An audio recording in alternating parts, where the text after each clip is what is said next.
Politics without the soap opera, with unfiltered constitutional conservative truth. The Conservative Review with Daniel Horowitz. And welcome back, fellow patriots and American taxpayers, to the one and only Conservative Review podcast here on this final day of the month of October. Yes, it is Halloween, although in politics, every day is Halloween for those of us who do not have a political party that represents us. For those of us who truly are independent conservatives, which I would venture to say is most Americans live conservative lives. They might not realize it, but everything they do is built on a meritocracy, common sense, not on race, identity, political correctness. But that is endemic of the left, but the phony right party, the Republican Party, the phony conservative movement has really internalized much of that. Gosh, I'm in a bad mood with Washington winning. Washington always wins. Perhaps it's a metaphor with the Nationals beating the Astros, a Texas team, DC beating Texas, pink Texas blue. I don't know. It's just sort of a foreboding metaphor there. The swamp always wins. So the Nationals won last night. I don't know if we have any Nationals fans in this audience, but I just felt that was very foreboding, that they always seem to be winning. People often ask me, why do they win? An interesting question that was asked of me Tuesday night when I gave a speech at Republicans Women's Club in Manhattan. And someone in the audience asked me at the end of the speech, we had some Q&A, she asked, or I think actually this was a male. He asked me, why is it that we had the worst border invasion for about 12 months under President Trump? I mean, this happened, not under Hillary, this happened under Trump. And what I went on to explain to people is I said, look, everyone is so focused on the daily soap opera with Trump and the anti-Trump. And if you look at the fact that the left has won in the culture, they've won in demographics, they've won in law, they've won in the courts, they've won in the bureaucracies, they've won in the states. And then they've won in the sense that they've gotten Republicans and phony conservative movement people to think along their racial political correctness agenda to some varying degree. It doesn't matter who is president. They won everything. So they're going to win over his personnel, and especially with a guy like Trump. And this is a big reason why I have no interest in focusing on impeachment. The big story today is the resolution of impeachment. And there's really nothing to say on that anymore. With nothing new going on there, the Democrats are going to milk it in the House. The Senate's not going to bite. But the reality is, as I've noted before, what is going on in our civilization, the destruction of our civilization on so many levels, whether it's security and culture, it's so much greater than anything going on that everyone in my business is focused on. And they're going to keep winning, and they're continuing. Everyone's like, oh, well, we got to combat impeachment. But the irony is they're impeaching all of us. They're not going to succeed in convicting Trump in the Senate, at least, but they're successfully impeaching all of us. They're impeaching our traditional values. They're impeaching our criminal justice system. They're impeaching our borders, and they're winning every day. So why not kill two birds with one stone? Why not have the president and whatever Republican is willing to listen actually pursue an aggressive agenda on crime, an aggressive agenda on sovereignty, and accentuate the radicalism of the Democrats so that every day the issue is related to the Democrats and how radical they are, not on impeachment, where you're not really going to score points on that. Which is why I'm going to continue focusing on this. And for today, the discussion really is the reason why we're losing is because the left has successfully enshrined, enmeshed, embedded their agenda. Every important political and legal agenda they have in race and identity. And they know that is the kryptonite of the Republican Party and the established phony conservative movement. That like a bunch of barking dogs, they shout racism and Republicans are like, oh, no, no, no. And they just, they drop it, even though they're winning issues. I thought one of the most amazing things today, one of the most amazing pieces of news that I've seen, is that there's a poll out that has Ron DeSantis, governor of Florida, likely the most conservative governor in America. He is at a 71% approval rating. 56% of Democrats approve of him.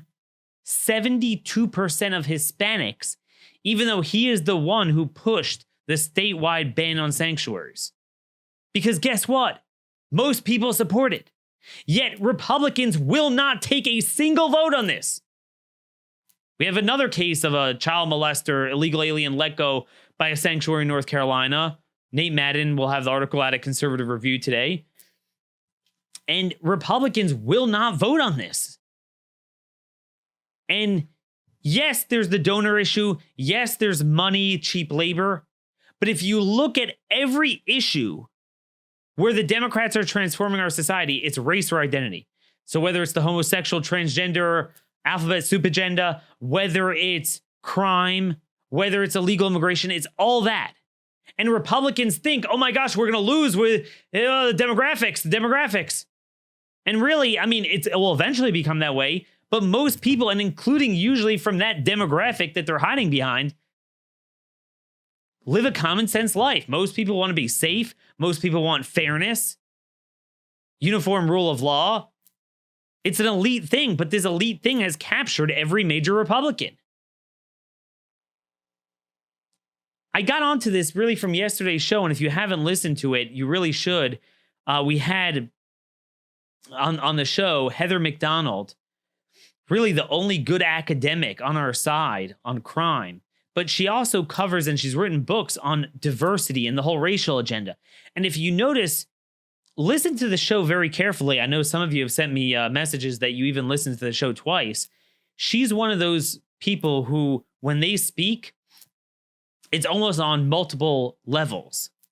There's such profundity to their words. And she gave us a lot of information on what's going on with homelessness and drugs and crime and the war on cops. We really covered a lot in those 45 minutes yesterday. But what I found amazing is the deep philosophy that she spoke about. And she kept really mentioning that it's race and demographics. That's what's driving all of this. It's you know to the point where even police chiefs who served their life in law enforcement and recognize the danger in these lies about crime and the war on cops, the demographics are controlling everything. And the perceived need to do racial pandering, that trumps everything. It was amazing. She kept using the word demographics. I found that very fascinating. How, we've often talked about the decivilization agenda. If you look at what the left is successfully doing on so many issues, it's not even liberal anymore. What I grew up with in the 90s, early 2000s, with the Democrats, they were liberal. They were very liberal. This is to the point where it's decivilization. And what she was mentioning is that there are certain ways that you keep, people's negative proclivities in check with proper social compacts. And that was never under assault until recently. Certain basic understandings that, you can't live out on the street. You can't have a man being a woman and a woman being a man. You can, just be okay with rampant drug and criminal behavior. Yeah, that's what's happening now. Why? If you listen carefully to Heather's words yesterday, everything the left does is enmeshed in race and identity. That's what gets us. They change the demographics. They perceive that we're changing it. And then Republicans are like, oh my gosh, I can't do anything. This is why I have no faith in the whole legal system, and we're going to get to this. In these Republican appointed judges. Because guess what? Every case, whether it's social values for sure, affirmative action, election law, immigration, criminal cases, it's all enmeshed in identity politics, either the transgender yada yada agenda or in race. And they're too scared of it. And they're stupid for being scared of it. Remember Ron DeSantis? They were like, that guy's a bigot and white supremacist because his opponent ran like a race baiting campaign and he shoved it right back in his face. Didn't run from it. And it's funny watching these like establishment conservative commentators like, wow, I never would have thought Ron DeSantis would have a 71% approval rating. Well, yeah, when you speak truth to power and you're willing to tell the truth, people appreciate it. They know you're not being hateful. They know you are being truthful, and they know you are applying the law equally, and that's it. But Republicans are scared of this. So I want to start off with the first thing, our article from yesterday. A lot of you have seen this, but I want to go over it. A record 67.3 million people in this country, according to new census data culled by Stephen Camarada of the Center for Immigration Studies, 67.3 million people speak a language other than English at home. I want you to think about that. 67.3 million. That is a population larger than France. That is roughly 22% of our entire country. Now, that's everywhere. That includes Wyoming and Alaska, right? Where you don't have that many immigrants. Some places, it's even more. In 9 states, it's over 25%. In 7 states, it's over 30%. In California, 45% of all people speak a foreign language other than English at home. Obviously, you drill down to some counties, it's 60%, 70%. Texas. Talk about Texas being defeated by Washington. What greater metaphor than Texas? 36% of Texas residents speak a language other than English at home. New Mexico, 34%. New Jersey, 32%. New York and Nevada, 31% each. Florida, 30%. Arizona and Hawaii, 28% each. You look at the top 5 largest cities in America. Again, we discuss a lot with crime in LA, New York, Chicago.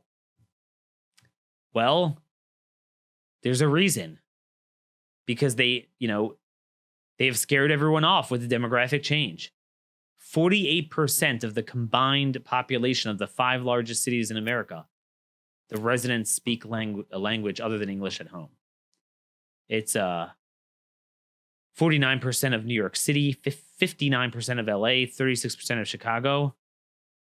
And guess what? Houston is 50%. Much more than New York City, Houston. So you want to know what's happening to Texas? Well, that's part of it. Phoenix is 38%. Who would have thought that Houston would be more than Phoenix? This transformation is rapid. And you can't have a country like that. Obviously, if you're an immigrant, usually you're going to be speaking a foreign language at home, even if you could speak English in public. But this is just a measure of how much of it you have. You can't have that much. The numbers matter. And the trajectory, it's happening very rapid. So in other words, the number of foreign language speakers has tripled since 1980, has doubled since 1990, and even since 2010, it's ballooned. So since 1980, the foreign speaking population has grown 7 times as fast as the native-born population. But even since 2010, when the foreign-born population already has grown so much, right? So the bigger part of the pie you are, the harder it is to expand quickly as a percentage. It still has grown twice as fast as the native-born population just over the past 8 years. I mean, you look down the road 10, 20, 30 years from now, these numbers will be insane. And there's a bipartisan agreement in both parties that we don't have enough. Today, Mike Lee is voting on to bring in 300,000 more Indians on green cards for entry-level computer jobs. This is Mike Lee's passion. There's no understanding of this. America is more than a spreadsheet on a corporate balance sheet. You got to have a nation. We're not into nationalism. We're into patriotism. It's not blood and soil. It's family. It's liberty. It's community. But you have to have a country to preserve those values. And you reach a point, you could debate where the gray area is, but we've crossed this line by a mile. You know, and then again, there's one thing. See, imagine if you have, let me just make up for, analogy for a moment. You have a melting pot and, you just transform 40% of it. So there's one thing if that 40% that's new in itself is broken up by 10 different equal components. So nothing kind of overpowers more than others. It's still more of a melting pot. But as you all know, the overwhelming majority is Spanish. Spanish is supplanting English. So roughly, what is this, like 63% of all foreign language speakers at home are Spanish speakers. There are now in this country, where's the numbers here? There are now 62% of the pot there, about 42 million Spanish speakers. There are more Spanish speakers in America than in Spain. There's more Spanish speakers in America than in any Latin American country except for Mexico, Colombia, and Argentina. Chinese is obviously the number 2, growing very quickly at 3.5 million. We spoke about the espionage problems. There's a lot of wonderful Chinese immigrants, but we have that problem as well. And then there's the trajectory that some of the fastest growing languages are the Arabic ones. The number of Arabic speakers has grown 46% over the past 8 years and has doubled since 2000. The number of Bengali speakers from Bangladesh, all Muslim, has grown 68% since 2010 and has tripled since 2000. As I said in my article, it's a testament to the rapid growth of Muslim immigration since 9/11. Brilliant idea. I mean, could we have at least kept it the same? But I mean, this is what it's at. And the left is unambiguous. It's all a racial agenda. It's a war on whites. There is an unrelenting war on whites in America. And we didn't start this. We didn't embrace it. We didn't make it. But Republicans, because of that, didn't want to talk about it. Well, it's not my fault. The answer is to have sane policies, irrespective of what racial outcome there is. This is good for immigration. This is good for crime. This is what we should do. You don't look at the racial numbers, but the left does. So we have to respond to that. But I'm just telling you, if you want to know why they're scared, this is their kryptonite, race or identity. We'll link to this article. There's a lot of information in there. But it's like, even today, still most people love the English language. Most people do speak English and they don't want it attenuated. Most people are overwhelmingly for making English the official language. And this would mean codifying it in terms of government business, programs, and grants, taking away all these mandates on states with bilingual ballots. In 1996, the House of Representatives passed overwhelmingly a bill that would have repealed the requirement to offer bilingual ballots. Never passed the Senate. Why don't Republicans bring that to the floor? Because this speaks to the lie of what they're doing. Their whole thing is everyone's American. Daniel, these people are more American than you. We're not even, when you're talking about bilingual ballots, by definition, you're not talking at the immigrant level. You're talking at the naturalized citizen level. So what are we talking about here? Naturalized citizens who have gone through that process, who don't know enough English to even read a ballot. It doesn't take that much. Filling in the bubbles, the names are, I mean, you hear them all over the news. There's not much to read there. I mean, if you're not proficient enough in the English language at the naturalization stage to fill out a ballot, then you shouldn't have been naturalized. There's something wrong there. And one of the things I always mention in the data that is more important than anything is that 45% of those speaking foreign languages at home were born in the US. So it's not just, okay, fresh off the boat type of thing. It's a measure of we're not even assimilating over time. Okay, then you might tell me, Daniel, okay, but these are exclusively people who they're totally assimilated, they can speak English, but they're speaking, their children speaking a foreign language to their immigrant parents at home. And that certainly happened historically in the Great Wave. That was very common. But no. And this is 2 years old. This is from their Camerata's study 2 years ago. I didn't see this data point on this report. I'm sure it's only grown, but I could tell you as of 2017, 18.7 million of those who speak foreign languages at home are native-born adults. So it's not children, foreign or native-born, speaking to their immigrant parents in a foreign language who don't know English. It's native-born adults. Again, that demonstrates the salad bowl dynamic we're talking about and the velocity and intensity of the constant waves from the same places reinforcing themselves, something we've never done to this extent. According to the Migration Policy Institute, 77% of the millions of school-age children enrolled in limited English proficiency programs, these ELL programs, 77% of them are native born. So yes, everyone's going to talk about, oh, your great-great-grandparents spoke German or Yiddish or whatever. This person spoke Italian or whatever, Polish. But here's the deal. Yes, by definition, immigrants who came in, they spoke foreign languages, but what you never had was their American-born children. No. And then turning into American-born adults speaking a foreign language. They did not need to be in ELL programs. The children of the Great Wave who were born in America, 77% of those enrolled in them now are American-born. There's something wrong with that. This is one of the serious differences between the past. And again, not to mention the fact that the world was very different. The way the world was set up is if you weren't in an English-speaking country, you just didn't speak English. It was very rare. Very few people did. The world is very different now. English is like the official global language, and most educated people in first world countries do speak English. In places like Europe and Israel, they speak English to varying degrees. It's accented, obviously, but they speak English. So again, when we have such record high immigration, it makes sense at this juncture in history to put a premium to that look, when there's so many educated folks all over the world that do speak English, why should we bring in the ones who don't? It just makes sense.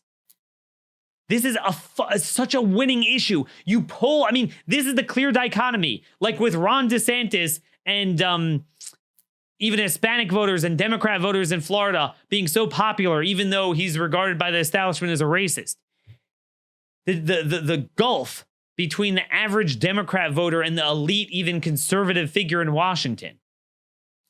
We know this is a winning issue. You speak to your neighbor like, hey, shouldn't we all agree that, everything should be done in English, shouldn't have bilingual ballots? Even if you're for more immigration, but your whole point is that, they're like us, they're learning English.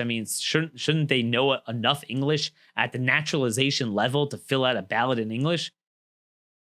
I'm telling you, 90% of Republicans view that as like white supremacism or somehow. Like, oh my God, you can't do that. That's the problem. And Democrats know it. This is how they get away with it. And mark my words, they're rapidly transforming other places.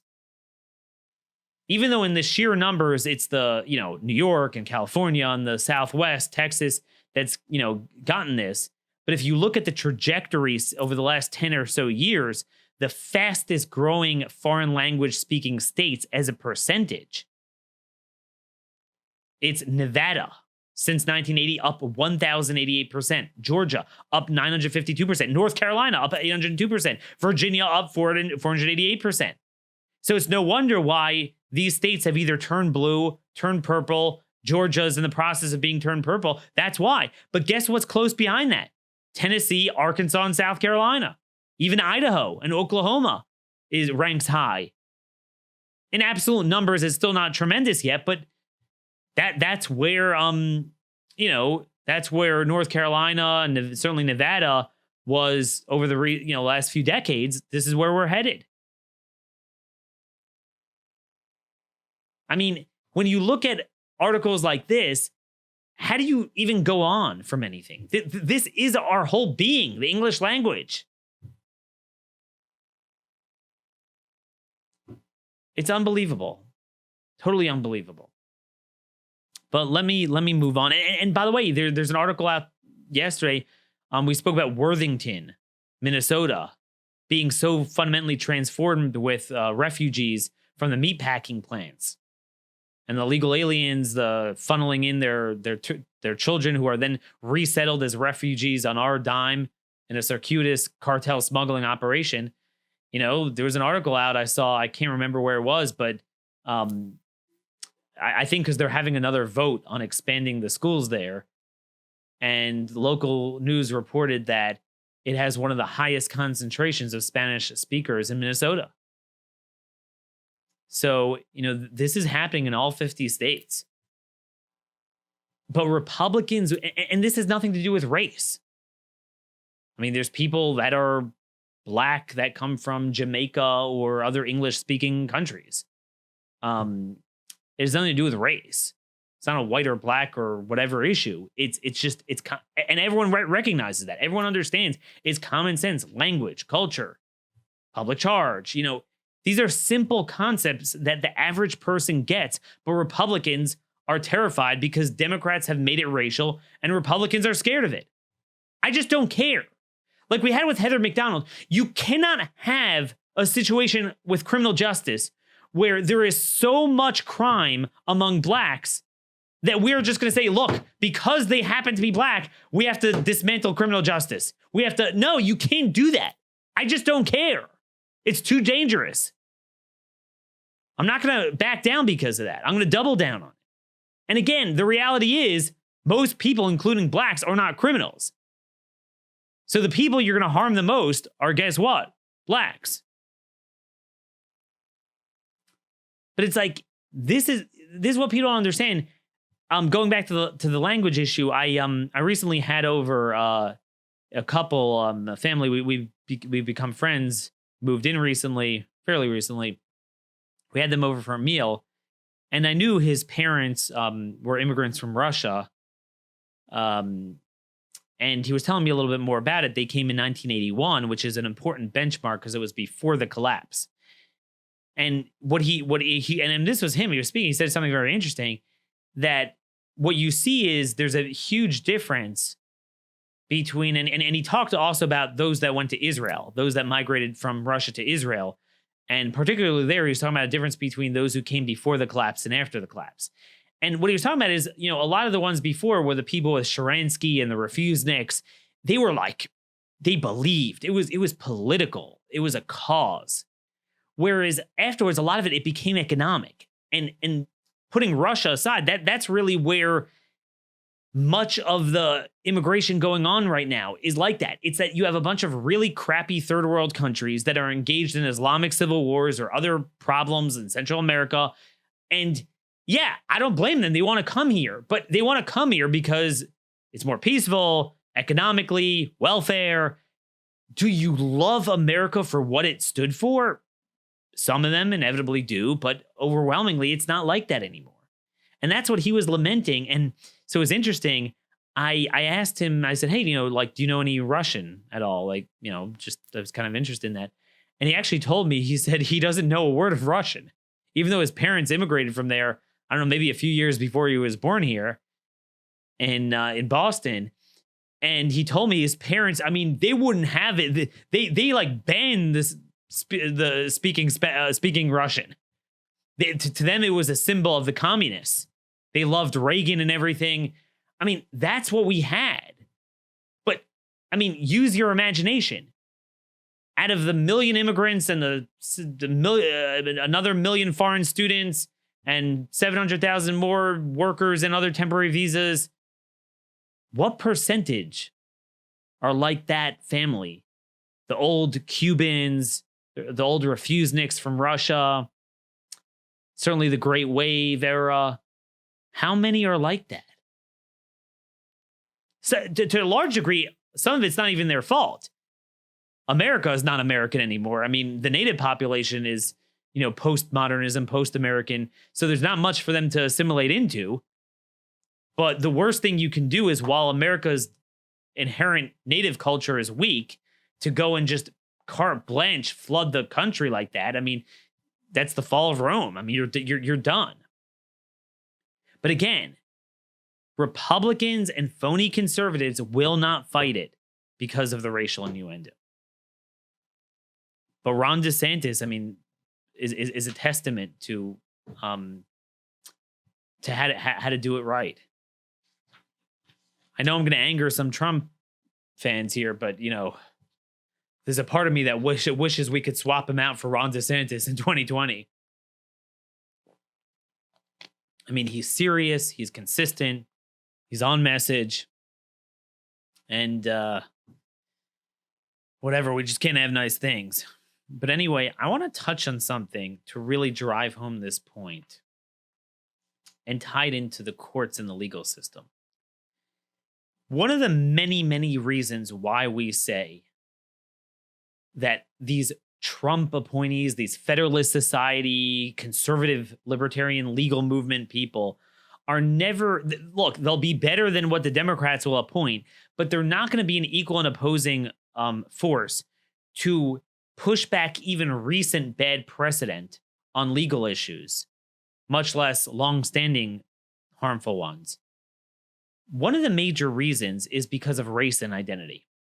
Because if you think about it, everything they do, it's enmeshed in one of them. Look at any major legal issue that becomes constitutional, that becomes political in the courts that we care about, whether it's abortion, whether it's marriage, whether it's, you know, the whole homosexual agenda, that's obviously all identity, whether it's affirmative action, disparate impact, crime, immigration, the left has made it about civil rights, about race. So you are forced to confront it and say, look, we are for the equal application of the rule of law. Here's what the Constitution says. It doesn't matter what the party is. There is no right to this, period. Intellectually, most of these people agree with it. But in practice, Clarence Thomas is the only one. So you'll have cases, and there's been cases where there's like 60 years of Title VII of the Civil Rights Act's jurisprudence. And Clarence Thomas, I'm thinking of a specific case from a couple of years ago, I can't remember the name of it, where he basically said, well, frankly, our entire 60 years of jurisprudence of this is a fiction and it's made up and it needs to be reversed. But notwithstanding that, like, that's how Clarence Thomas just doesn't care. But I'm here to tell you that 90% of them do care. And we saw it even with Alito on a criminal case. Alito is terrific. He's sometimes even more hardcore than Thomas on criminal cases. But there was one case where Thomas was alone. Alito wrote like a one-page concurrence. They were saying that the jury pool was racist and prosecutor was racist in Alabama. This case where they let go this like mass murderer who was convicted 7 times and they kept, you know, overturning the death penalty. I'm forgetting the name of the case. I spoke about it on the show in June when it came out. But even Alito was like, this case is different. But he didn't really explain it. It was very clear. It was so racially tinged. He was just too scared. So there's a case, Bank of America Court v. City of Miami, I want to talk about. But I first want to just preface it with this point that's, I know I'm going to bother some people. And I know maybe I'm being too nitpicky. And maybe I'm being too harsh here, but I think the point is true anyway, whether it's a fair rip on him. So yesterday, many of you saw that there was a whole dust up with the Senate Judiciary Republicans and the American Bar Association, the ABA, over their rating of this Ninth Circuit Court of Appeals nominee from the Trump administration, Lawrence Van Dyke, where they rated him as not qualified. And this has been a whole fight for years where basically the ABA controls the legal profession, which is one of the many reasons why we're never going to win. And finally, 50 years too late, Senate Judiciary Republicans are like, look, we've had enough of this. And we're not going to use your ratings anymore. We don't care. We don't care. Now, I would argue that's a no-brainer. I mean, you should have been doing that years ago. They need to go a step further and going after the whole accreditation cartel and the fact that the whole concept of a bar, that the ABA controls who's a lawyer. I mean, I've had very high-ranking famous people tell me they're scared to, you know, speak out more, even as a political appointee, against judicial supremacism because they're scared they're going to be disbarred. Well, who's the ABA? Why should a private organization control that? well, more than a conservative organization. So if you're going to treat them like a left-wing political hack group, which Josh Hawley and Mike Lee rightfully said, we should go a step further and just say, hey, we need to go after the whole system. But I digress. Anyway, they believe because this guy's a Christian, so they rated him as not qualified because they said they don't think he could be, these interviewed people, and they don't think that he could be impartial against LGBTQFYUFUCK $ whatever community. So, and they said we don't have the confidence from interviewing him that he could be fair. Josh Hawley, in order to beat up on the ABA, asked Van Dyke the following question, and I want you to see his reaction. Listen to this clip here. The letter also says that you would not commit to being fair to litigants before you, notably members of the LGBTQ community. Can you speak to that? Did you say that you wouldn't be fair to members of the LGBT community? Senator, that was the part of the letter.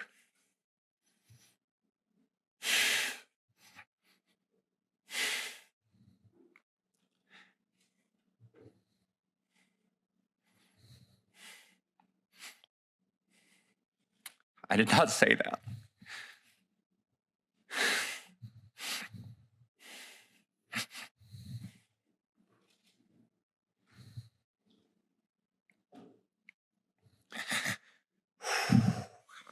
I apologize. It's all right. I'm sorry. No, I did not say that. I do not believe that. It is a fundamental belief of mine that all people are created in the image of God, and they should all be treated with dignity and respect. Now, look, I don't mean to be harsh here, but I found that to be a little bit bizarre. And look, I feel bad for him. And it could be the emotion was coming out, not so much for his love and affinity of Q Americans and this whole sexual licentious agenda, but more of the fact that maybe he was just run through the ringer in the mud by the ABA and just his emotions generally came out. But I when I first saw the clip, I didn't see Josh Hawley's question, what precipitated. I just saw clips of him sobbing. And I don't think that was put on. I think that was real. I think he really felt that way. I think that was raw emotion. And I was like, in my mind, I thought, like, I was thinking, well, what precipitated that? I thought, like, Hawley must have read something from the left accusing him of, like, maybe he had German heritage or something, and your grandfather was a Nazi or something, and, like, participated in genocide. I mean, that's his emotion really, like, almost reflected something like that. And then I listened to it and I heard, like, he said, oh, they're saying that you won't be partial to the LGBTQ because, of course, we always have to use their language. And I was like, I don't know, if it were me, it's like, oh my God, no, I love the LGBTQ. Like, no, I mean, someone who really shares our values, I mean, in my view, would have answered very defiantly and said, like, look, what they mean by that is this. They mean that they're the ones who want to base everything on race and identity.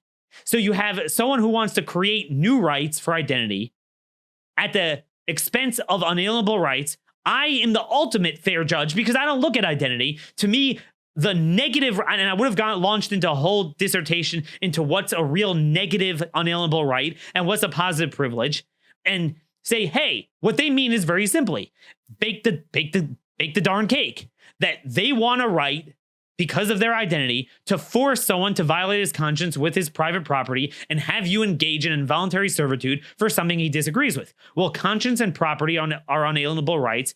Demanding the employment and service of another private company is not an unalienable right. So I'm the ultimate fair person. I don't care if you're pick another identity, horsing around, someone who wants to marry a horse. Let's say someone who is married to a horse, and I find that repugnant. But if he comes before me with a bankruptcy case, a criminal case, I'm going to look at the law of what that is. I mean, we don't judge identity. They're the ones judging identity. That is the answer that needs to be given. I don't see like what's there to sob about? Like you're accused of participating in genocide or something. You don't like the cues. But I'm just telling you, this is the kryptonite of conservatives and Republicans. Most of my colleagues have bought into this. I said to a friend yesterday, it's like, this was a legitimate good fight, a righteous fight over the ABA. But it's like a fight over what? We're fighting over crumbs. We've already agreed to 95% of the other side's premise. So it's like, oh no, I'm LGBTQ compliant. No, I am. The ABA is wrongly accusing me of not being LGBTQ compliant. I mean, in a couple of years, we're gonna have a point where like, and but I promise you, this is a thing. There's a thing called trans conservatives now. See, the left is attacking a trans conservative, like as if like that's a thing now. We champion that. This is a black conservative, and this we're the only thing worse than left wing racial pandering is conservative racial pandering, or identity pandering. But like somehow like, oh, so we believe in that. I mean, I guess I never got the memo that that's part of conservatism. We believe in castration. I guess I didn't know that. I thought we believed that was sinful, immoral behavior, but I guess I was, born a long time ago. Not. But that's the thing. I mean, I haven't changed my views. I haven't evolved from the last 15, 20 years. If anything, I'm more militant because of their repugnant behavior. They're even more disgusting. I mean, and this is what bothers me. It's like, no one's persecuting them. They're the ones persecuting us. They're the ones on the offense with the rainbow jihad. We're minding our own business. I don't feel like I need to cry and have raw emotion over like, oh, get all defensive about it. Go on offense. Like this is what bothers me. But anyway, we're going to have a time where like we'll have an openly like balls cutting trans originalist nominee to the Ninth Circuit. Okay, the ABA will come and say, I'm concerned he's not properly pro-trans. And Republicans will be like, you're attacking a trans conservative. I mean, this is where we're headed. This is what it means to be a conservative now.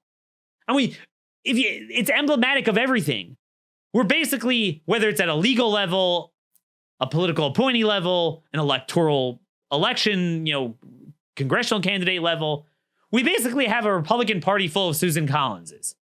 But nonetheless, because of the way the left is oriented, they'll treat a Susan Collins as a Nazi, like a real Nazi, like someone like me, like a real, like, when I say Nazi, I mean like conservative. That's what they view as Nazi in their mind. So, in their mind, anyone who's in their way is the devil. So you could have a Susan Collins person that kisses up to their agenda their whole life, but if you're in their way and they want their guy, you may as well be Jesse Helms.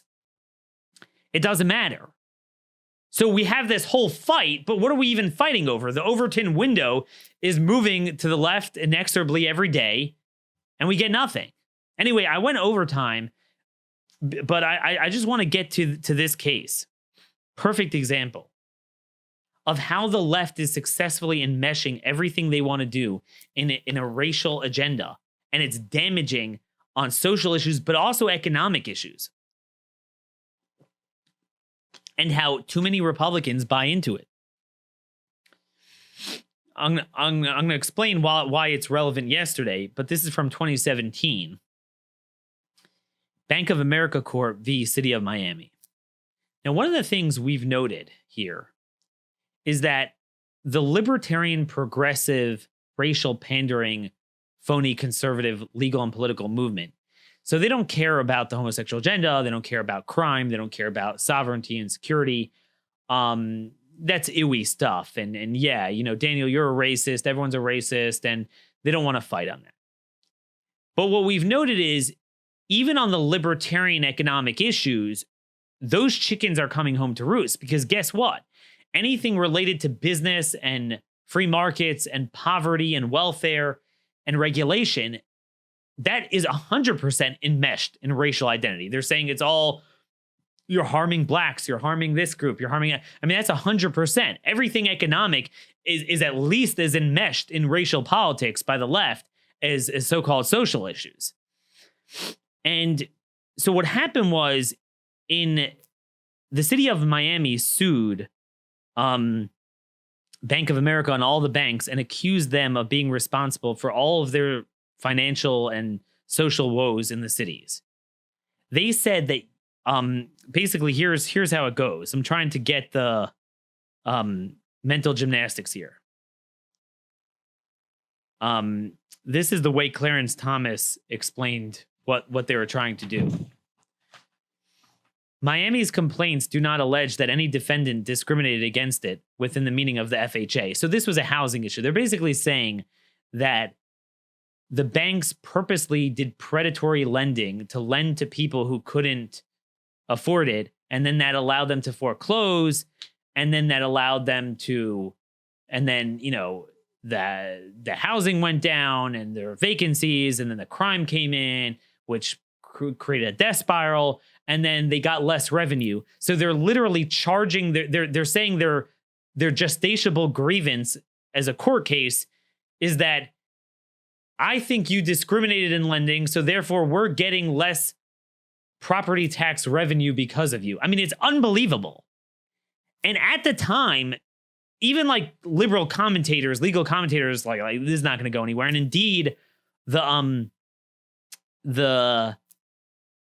district judge threw it out, but the 11th Circuit sided with them. And in a shocking 5-3 decision, this is when Scalia's seat was vacant, Roberts joined with the 4 liberals to side with them. I mean, we were like, you got to be kidding me. Standing on the merits. And mind you, we forced the banks into doing this, the fair lending practices that Clinton signed in the mid-90s, that forced them into this, that said, again, this is disparate impact. Oh, you're redlining too many blacks.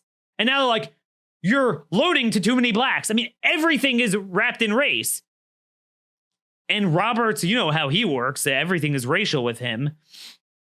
Political correctness. And this is one of the most shocking opinions of Roberts ever that a lot of people don't know about. Bank of America Corp v. City of Miami. And so basically in 2013, they sued Bank of America, Wells Fargo for all its woes. And they said they violated the Fair Housing Act by discriminating against blacks and Latinos. And again, it wasn't for not issuing mortgages. They said you're discriminating by issuing the mortgages. So the way Clarence Thomas explained it, he said, is neither is Miami attempting to bring a lawsuit on behalf of its residents against whom petitioners allegedly discriminated. Rather, Miami's theory is that between 2004 and 2012, petitioners allegedly discriminatory mortgage lending practices led to defaulted loans, which led to foreclosures, which led to vacant houses, which led to decreased property values, which led to reduced property taxes and urban blight. Miami seeks damages from the lenders for reduced property tax revenues and for the cost of increased municipal services, police, firefighters, building inspectors, debris collectors, and others deployed to attend the blighted areas. This would sound funny if it weren't serious, but with Roberts signing with them, that opened up a Pandora's box that every blue city that is now a cesspool because of sanctuary cities, because of criminal justice reform, because of socialism, they could all now pass that down to businesses. And it's not just on lending. Once you set the precedent that you could get standing for such scattershot, speculative, insane grievances and pin it on a company, that has bearings on the global warming agenda, where they're now, I mean, a Baltimore federal judge just gave standing to sue against a bunch of companies, the few that are remaining in the area, for global warming. This is a huge problem. So anyway, they sided with the 11th Circuit and made the trial court now go back and consider this stuff. So it's been going on the last 2 years. And you would think, after this much vaunted conservative Supreme Court, with all these people, all the work of the Federalist Society, forget about Roe v. Wade, forget about all the election laws and all the one man, one vote and all the crazy stuff from the 1960s, you would expect that at least the most insane, frivolous, but dangerous lawsuits against companies from just 2 years ago we'd be able to overturn. Yesterday, the Supreme Court denied the petition to appeal this and end it. Now, I don't have evidence that anyone other than Roberts screwed us, but the thing is, we don't know. Gorsuch should be good on something like this, you would think. Kavanaugh, I don't know. But that in itself is a problem, that we can't even be certain about him on this issue. Remember, it takes 4 to bring up a case, but just because they don't bring it up, it doesn't necessarily mean 4 didn't agree. In other words, it could be that they know that Roberts is still ironclad in his thinking, so they're not going to waste their time. They just don't have the vote, so they're not going to bring it up. We just don't know. But I'm just telling you, we're nowhere close to making headway even on cases like this. Why? One of the major reasons is because they are scared of being called a racist.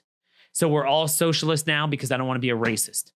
We are all for transgender or whatever because I don't want to be called a hater of the sacred sexual alphabet soup acronym. I'm going to be pro-criminal because I don't want to be called a racist. I'm going to be pro-open borders because I don't want to be called a racist. The Democrats know this. But most Republicans and phony conservatives, whether they're in the conservative media, whether they're in Congress, whether they're in state legislators, whether they are in the administration, this is how they think. This is their kryptonite. And until we end this, friends, we're not going to go anywhere. We're not going to save our civilization. And frankly, that is why I just can't get hyped up about impeachment, because this stuff is destroying our civilization economy. I mean, you look at the economy, we're at 1.9% growth now with a record job market. When have we ever had 3.6% unemployment and 1.9% GDP growth? Never. If you juxtapose the two going back to World War II, we've never had that. It always had at least 3% growth, if not 4, 5, 6%. We've never had this. It's the debt, it's the socialism, it's the spending. We've talked about that a lot, but it's things like this too. We talk about taxation and regulation, but frivolous lawsuits, I mean, there's some estimates it costs the economy $1 trillion a year. But it's not because of economics, some sort of economic theory that's taking them down. It is all race. At some point, you got to grab the bull by the horn. Make the best arguments you can, the most truthful arguments you can, in the most respectful way, and let the chips fall where they are. And you know what? It's not working out too bad for Ron DeSantis with a 71% approval rating, 72% approval rating with Hispanics, even though he shares our views on immigration and crime. Republicans are not just morally and intellectually bankrupt in their way of thinking and giving in to the Democrats, they're politically stupid too. Tomorrow, hopefully, we're going to try to have another special guest on. Send me your comments, questions, and concerns at dhorowitz@blazemedia.com. Please subscribe to our show. If you are listening through iTunes, I know a lot of you are traditionalists like me. I'm not much of a YouTube guy either, but you need to see the videos because sometimes we have good videos or graphics that you'll want to see. Share it with your friends. Make this stuff go viral. People need to hear the truth because, frankly, I don't know where else they're going to get it from. Till tomorrow, God bless you all.